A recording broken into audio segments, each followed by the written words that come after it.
Just heard about the death threats that Julius Malema has been receiving recently. The South Africa broadcasting networks have been reporting that the police have been called and investigations are underway into death threats that have been sent to Julius Malema, the commander in chief of the Economic Freedom Fighters in South Africa.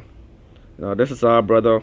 He's taking a strong stand for African independence and African self determination by actually pushing for the land to be taken away from white farmers. And here it is now, most recently, he's been receiving death threats from who knows who. It could be anyone. It could be the Afrikaners.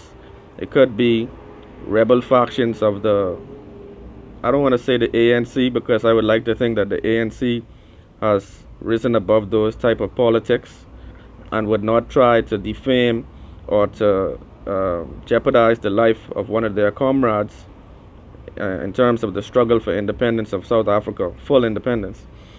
So I don't think it's the ANC, but I do find it strange, and I think everybody else noticed that these death threats actually surfaced right after he gave a speech at Winnie Mandela's funeral.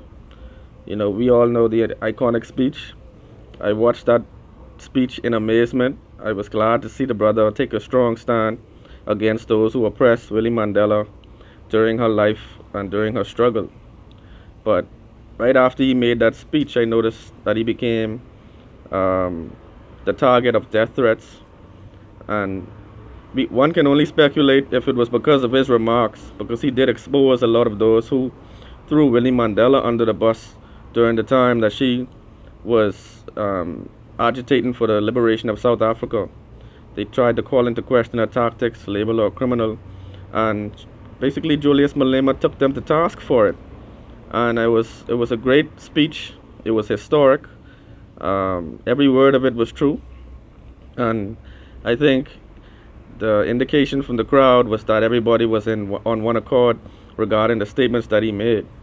You know, and I'm sure those who were in attendance, they saw those who were the subject of his speech, those who betrayed Winnie Mandela. I'm sure they were feeling like they wanted to melt or shrink into a corner, you know, when he said what he said.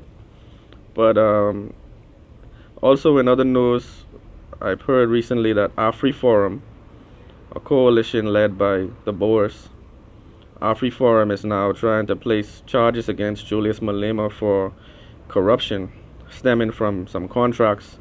They're trying to implicate him in the receipt of some contracts while, I guess, in a substantive position as a trustee in an organization. I think it's all fabricated. The timing is right during the climax of the expropriation fight, and here it is now. We have some legal charges against them. So I think this is all political manipulation. I don't believe that the brother was involved in any of these improprieties. But just let me know what you think about both these ideas. Julius Malema received death threats. Well, one love.